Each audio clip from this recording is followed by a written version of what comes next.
Hello everybody, welcome back. It's Heather from Belle's Library. If you are new here, definitely get down below and subscribe, and everybody like this video. And we're gonna get started into my May wrap-up. I do have a couple more links down below for the Black Lives Matter movement that's going on.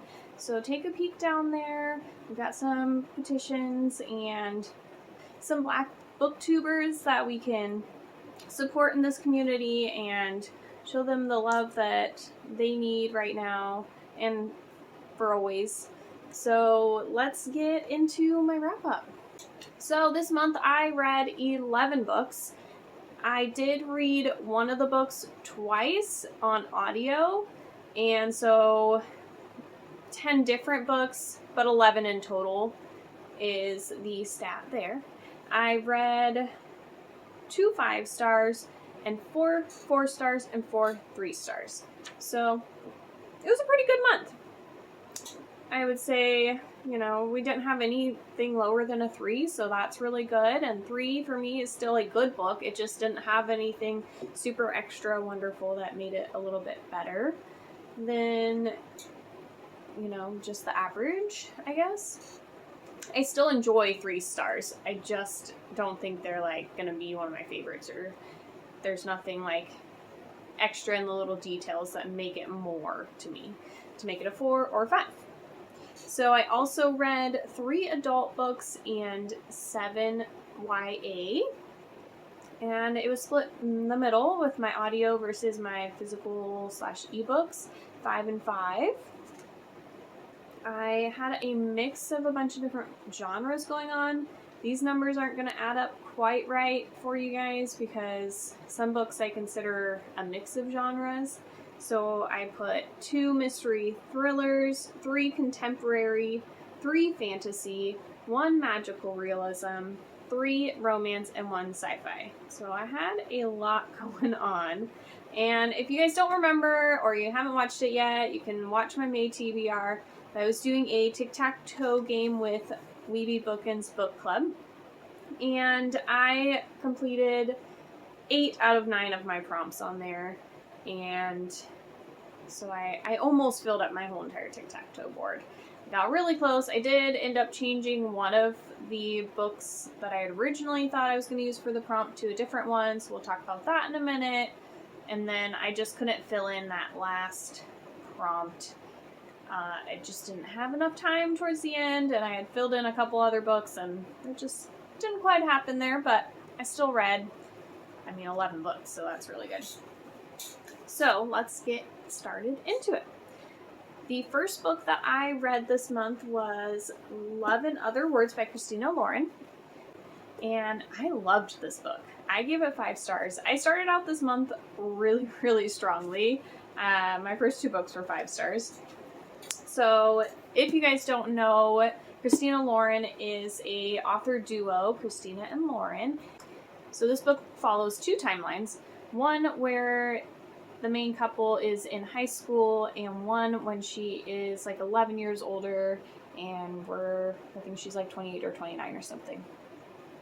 And basically, after her mom passes, her dad has left this list from her mom of all these things to do for his daughter, Macy. She's the main character in here. And one of them is to have her get away when she's just feeling overwhelmed with life. And so he ends up buying a house outside of the city that they can go and visit for vacations and stuff, and they end up really loving it. And so they come on a ton of weekends throughout the school year and stay there a lot during the summer. And when she moves in there, she meets the boy that lives next door, and they both really love reading, and they just have the cutest relationship ever. So you get to see them kind of building up their relationship in high school, and then in the present day, they haven't been talking. Like, their senior year of high school, all of a sudden, New Year's Eve, was the last time that they talked, and then Macy stopped talking to, what's his name, Elliot, and they run into each other, and obviously all these feelings come up because they were each other's first love, and Elliot doesn't know what happened, and Macy is dealing with a lot of different mixed feelings, and she's also engaged to a man that she doesn't necessarily love, but he's stable, and she thinks she loves him. But I just fell in love with these characters and all the little details that Christina and Lauren put into it, with like the mom's list, and you're dealing with a lot of the grief there and how that kind of plays out, I guess. It just adds a lot of depth into the story to be building on that, and that's part of how their friendship starts, and it was wonderful. I love this book.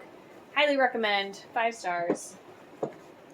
So the next book that I read, I said was a 5-star as well, and that was In Ember and the Ashes by Sabaa Tahir. So I'll put a picture up for you guys, but I love this one. So I wasn't planning on reading this book this month, but there's just something that was drawing me, and I was just like, I really want to read this book. And so I got it on Libby, and I just loved it. I thought it was really good. It follows these 2 characters, and they're on different sides of the spectrum here. One of them, in the beginning of the book, her brother gets kidnapped, and her parents' house and her grandparents' house and her grandparents get killed, and the house gets burned down, and she's like, I have to go save my brother. He's the last of my family that's left, and they're being oppressed because they are part of this class of logical minds. I can't remember the exact word. Anyways, and then there's another timeline we're following, and the guy is a warrior, and he is like the elite, and he just doesn't fully agree with everything that's going on, and she ends up infiltrating into where they do all the training for these guys, and she acts as a slave for the commander, and their timelines, are crossing, and they are just questioning a lot of how the world's working, and she's trying to get to her brother, and it's a great fantasy read, and I'm not explaining it well, but I loved it, and I really hope to get to the sequel soon. The last installment, the 4th book, is coming out at the end of this year, so I would like to read the other 2 books before that one comes out, and I'm trying to give myself a little pause just so I don't burn myself out on it, but I'm thinking in July I'm going to read the sequel to this one, and I'm really excited about that. And then we've got the next book I finished on audio was Tarnished Are the Stars by Rosiee Thor. This was a sci-fi book, and I gave this one a 3-star. It was okay. There was nothing really wrong with it. There's just nothing that like super pulled me in that I just loved about it. So this one is about Earth is pretty much gone, and they have a colony somewhere else, and the queen lives up in like a spaceship with some people up there while they're trying to figure out colonizing this new Earth, but a lot of the citizens are getting what's called tarnished, and their hearts are stopping, so they have a clockwork heart. But everybody's afraid of technology now because it ruined the other Earth, and so everybody who kind of has to have these surgeries, they are like in a secret town that can't be found, and they're not part of like the main colony because technology is like not allowed because they're afraid it's gonna ruin everything. And you're following 3 different characters. One of them is from the town, and she helps like with the surgeries and finding people that need them.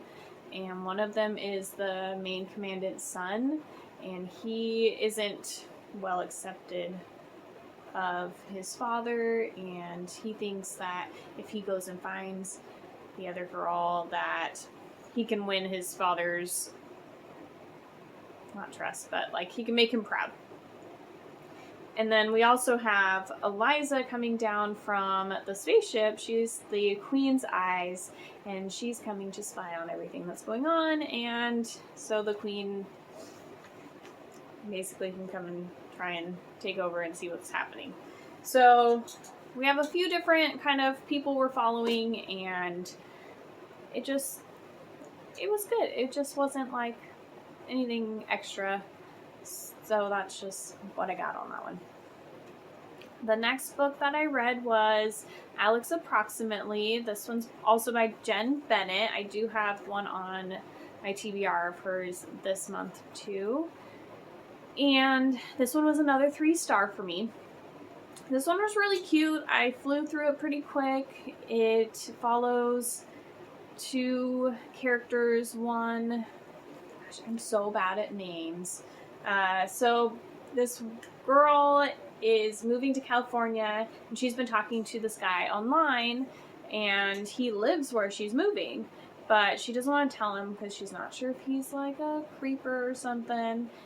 And they meet online talking about like old films. They're very big film buffs, and they have a lot of interest in that. And so I thought it was kind of cute, like each of the chapters actually starts with like a little line or a quote from one of the old films. So that was kind of a nice little fun touch. And so when she moves, she's kind of talking to him, but she also gets a job at like a museum, and she meets Porter, and the 2 of them kind of hit it off, and they start seeing each other, and it's kind of like a hate to love kind of feel going on there. And so she's kind of got these 2 relationships happening, and they really don't overlap at all though, which I really appreciated. Like when she starts kind of hanging out with Porter, she stops really talking to Alex online, and so it wasn't like there was no feeling of there's some cheating going on. And then when she did like recontact Alex later, she's like, you know, I actually have somebody I'm kind of interested in right now, and I just want to make sure that we are staying just friends, and I want you to understand that. So that was a really good point to make in the book. And so I just gave this one a 3-star because I don't think it was the right Jenn Bennett book for me. Like, it was really cute. The romance was fun. Their little dates were fun. There was, you know, really cute stories and stuff going through. The film idea was great. It just wasn't, like, my ideal. I don't know. I'm not, like, super into the film, so maybe if I was, it would have been better. Okay, sorry. Had to take a brief mommy break. Let's get back to it. So the next book that I have here is Sea of Lost Girls. I listened to this one on audio, and this one's by Carol Goodman. I gave it a 4-star. I enjoyed the extra background we got in this one. It's kind of fun. Let me tell you what it's about really quick. Hold on.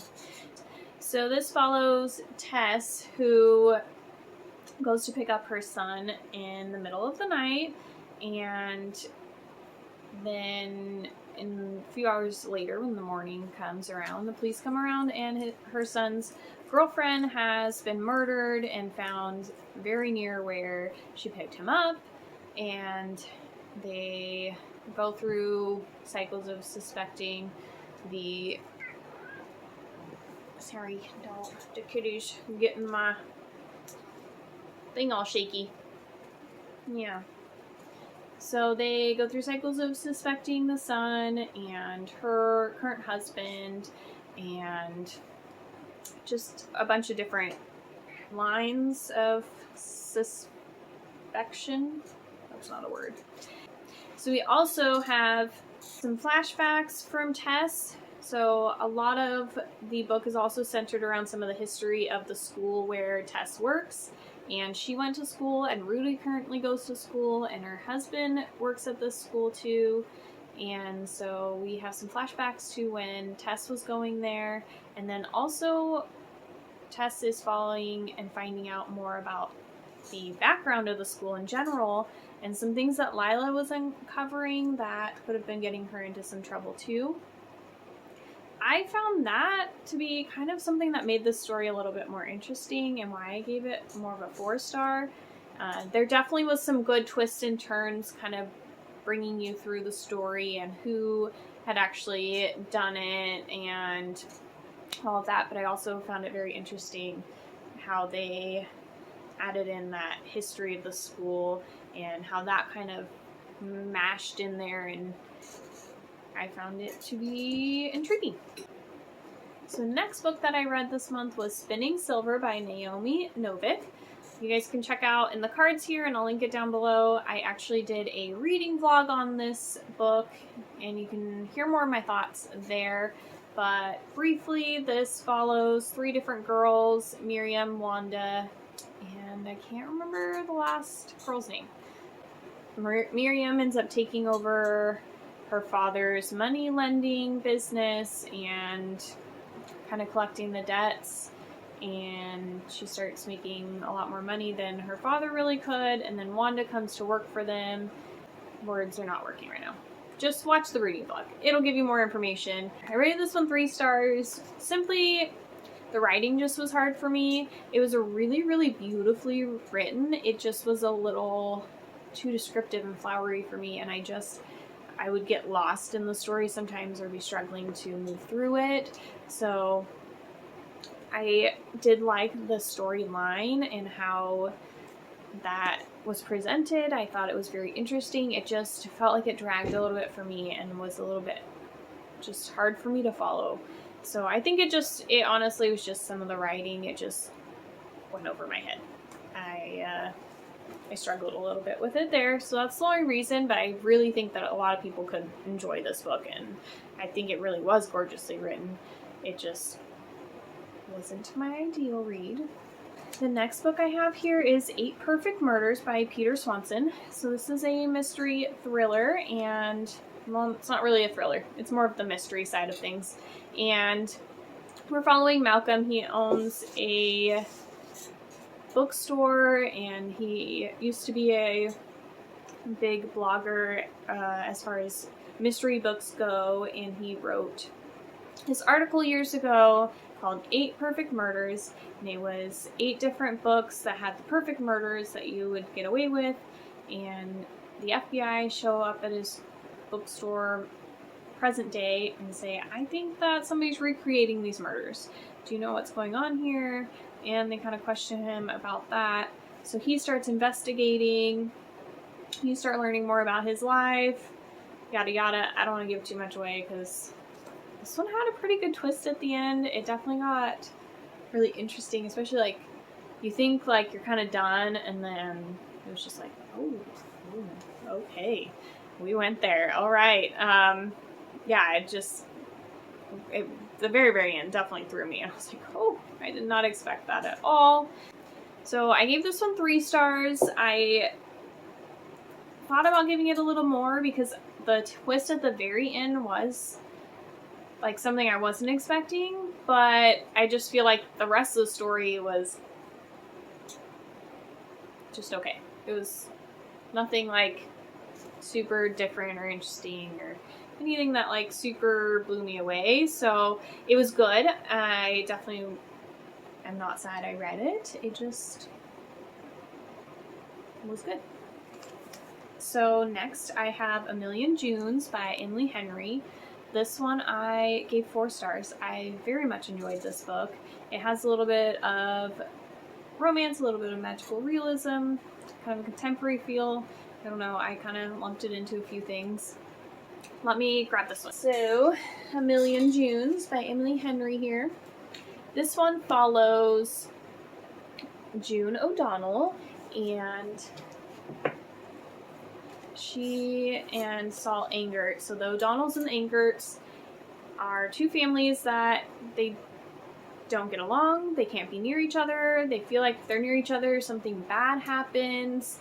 And we're following June's perspective. We get to see she has some magical properties to her land, and she meets Saul, and she's like, this isn't going so bad, and so they start talking and hanging out more, and there's, I don't want to talk too much about this one, because I feel like if you read it, it's just better to not know too much, but they start to explore each other's family memories and why they can't talk to each other. They are like, maybe our families are just nuts. And June's, like I said, her land has some magical properties, and that helps the whole story along as they figure out what the actual divide is between these two. And I thought it was really sweet and interesting, and it had some good depth because we're delving into some of their memories and the family's memories. And the only reason I think I didn't give this one a 5-star was because the ending, I got a little lost. Like, the ending kind of went, like, it got a little convoluted for me and a little too far out there to where it's just like, okay, let's bring it back in. And so it's just that little bit, it just didn't quite round out. But I actually already ordered another one of Emily Henry's books because I really liked her writing style, and I thought it was really cute. And I'm really enjoying the magical realism genre. So the next book that I read, I actually listened to this one on audio, and I think this one I finished first as well. This is the book that I went through twice this month. And that is Every Heart a Doorway by Shaun and McGuire. And when I first listened to this one, I just didn't know what I made of it or thought of it. I didn't know what to rate it. I didn't know how to review it. I was just feeling like, I was like, maybe if I have time towards the end of the month, I will re-listen to this, since it's not going to take me too long to re-listen to it. And I'm really glad that I did, because I haven't read a lot of shorter stories before, and this one's only like 200 pages or something. And I just remember listening to it and being like, wait, that's the end? Wait, what? And so then I was just like, I guess because I was expecting more and thinking there was going to be more, it threw me off. And so then I was like, wait, I don't know what I think of this now. And the premise of the story is just kind of different. So I'm glad that I re-listened to it because it really helped me form more thoughts. So I gave this one a 4-star, and this one follows Nancy. She comes to Eleanor West School for all of these children who have gone to other worlds and come back, and now they have to cope with being in this world, and they don't want to be in this world. They want to be in their other world, and they feel like they fit in this other world that they've gone to, and there's different doors that lead into these different worlds. And we're following Nancy starting at this school, how she starts to realize that, you know, she's not alone in having been through this ordeal and how she can deal with it. Hopefully her door will come back. I really enjoyed the world building and the thought process that went into this. It was definitely a different premise than I've read before, and there was a little bit of a, you know, intriguing plot going through it that kind of pulled you through. Enjoyed the imagination in this book. That is something that I just think made this book more for me. It was just the imagination behind it, and some of the characters like talking like rhymes, and like they all have different quirks to them, and it's just a lot of imaginativeness going on, and I really like that. The last book that I finished this month was We Are the Ants by Shaun David Hutchinson. This one I gave 4 stars, and this one actually took me like half the month to get through. I started it like midway through the month, and I was finding it interesting, but just it wasn't fully pulling me in for whatever reason, and I realized that some of my holds that I had on Hoopla were starting to run low, so I was like, I should probably finish those first. So then I switched to reading some other things, and then came back to it later in the month. But for some reason, I just wasn't wanting to get pulled back into it for a while. So towards the end of the month, I was like, okay, I gotta finish this book off. It's one of my last books. I'm gonna get going into this one. The content is just, it's hard to read in certain ways. Like, it's a tough read because it's really deep, and it's something that I'm glad that I read about and I can appreciate. It's just not like a super light read. So we have Henry, our main character. He keeps getting abducted by aliens, and they are basically saying you can push this button here, and if you push it, you will save the world. Otherwise, the world's going to end on, I think it's like January 16th or 29th or something like that. And he doesn't really want to push it. He's like, I don't know, why the world is worth saving. And he's got a lot going on. He lost his boyfriend to suicide the year before. He has his grandma has Alzheimer's and she's losing all her memory. His mom is struggling. His older brother, but he's still young. He's like 19 or 20 or something. He has a girlfriend who got pregnant, so they're dealing with that. He's just feeling a lot of guilt over the boyfriend's suicide and how he couldn't have helped him, and there's a lot going on there. So he's feeling like there's no point to the world, and he's also severely bullied. Like, this is probably the part that's the hardest, is the bullying is really bad and really tough, and it's not okay. You just really feel for him. He's struggling really bad. So I feel like this book could be really good for a lot of different age groups. I feel like in high school, those students might learn a lot from that, and life goes on after high school, and it's gonna get better, and you're not alone in feeling these things.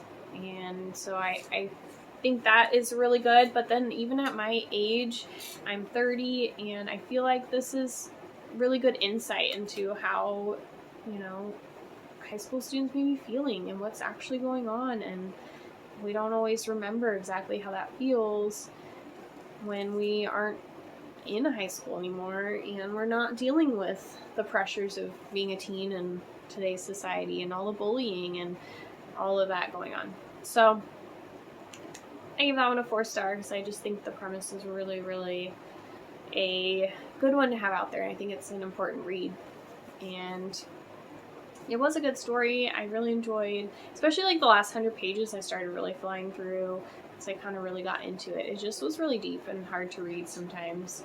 So that was all of the books that I read this month.